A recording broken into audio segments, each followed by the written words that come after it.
मालतीराव जिला अम्बेडकर नगर से एक कैसेट के माध्यम से आर.बी. सिंह साहब के संरक्षण में सभी महापुरुषों के जीवन शैली जो हम सभी लोगों के लिए, सभी मजलूमों के लिए जिन्होंने अपनी पूरी जिंदगी को लगाने का काम किया है, मैं गीत के माध्यम से, इस कैसेट के माध्यम से आप सभी लोगों के बीच में पहुंचाना चाहती हूं। गौर करिएगा कि नमन साहू ज्योतिबा भीम में पेरियार, हो नमन साहू ज्योतिबा भीम में पेरियार, आगे बढ़ाना है।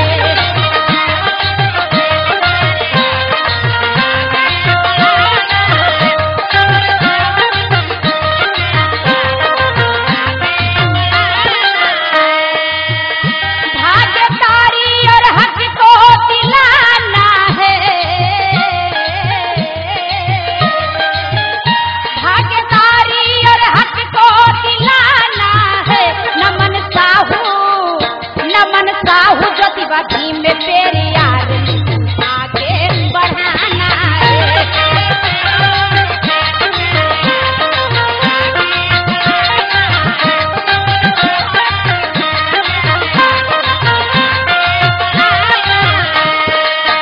क्योंकि महापुरुषों का इशारा था, महापुरुषों का यही कहना था, बाबा साहब भीमराव अम्बेडकर साहब का इशारा था कि किसी गरीब के हक को दिलाना अगर बगावत है, किसी भूखे को रोटी खिलाना अगर बगावत है, तो बागी नाम है मेरा, बगावत नाम है मेरा, मिटा दो जुल्म की हस्ती, यही पैगाम है मेरा। कांसीराम रूप में विधाता हुए पैदा, कांसीराम रूप में विधाता हुए पैदा, जिनके बलिदान पर जमाना हुआ शैदा।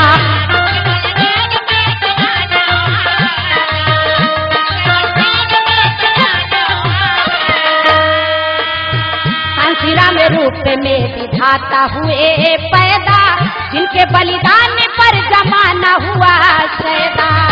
सुमन श्रद्धा का चरण में चढ़ाना है, सुमन श्रद्धा का चरण में चढ़ाना है। नमन साहू ज्योतिबा भीम में पेरियार, मिशन आगे बढ़ाना है।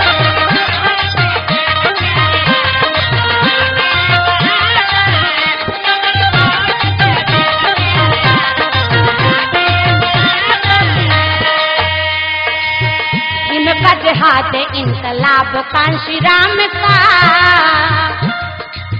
भीम का जिहाद इनकलाब कांशीराम का, बदलेगा जीवन भारत भूमि के आवाम का।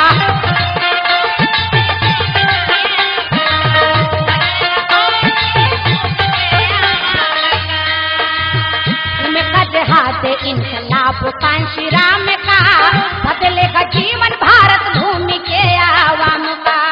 दीप शिक्षा संघर्ष का जलाना है, दीप शिक्षा संघर्ष का जलाना है। नमन साहू ज्योतिबा भीम में पेरियार, मिशन आगे बढ़ाना है।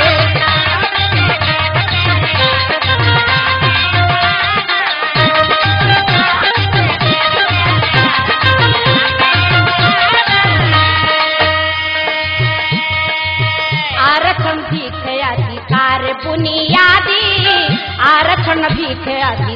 बुनियादी, सामाजिक परिवर्तन बा असली आजादी, सामाजिक परिवर्तन बा असली आजादी।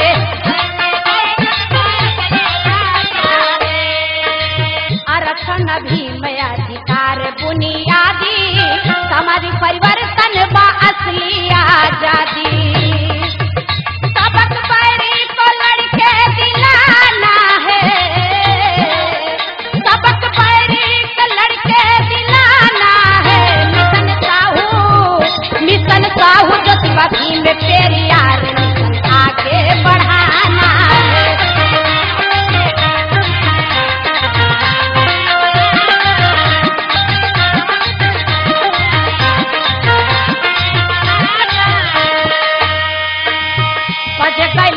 होते बज गईल बंधुत न्याय समता के डंका, बज गईल बंधुत न्याय समता के डंका, मिलके जरावा जातिवादी वाली लंका।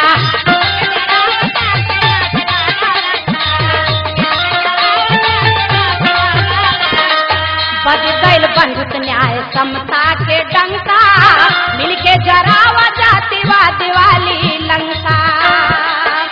सारा सपनों का भारत बनाना है, सारा सपनों का भारत बनाना है। नमन साहू ज्योतिबा भीम पेरियार मिशन आगे बढ़ाना है।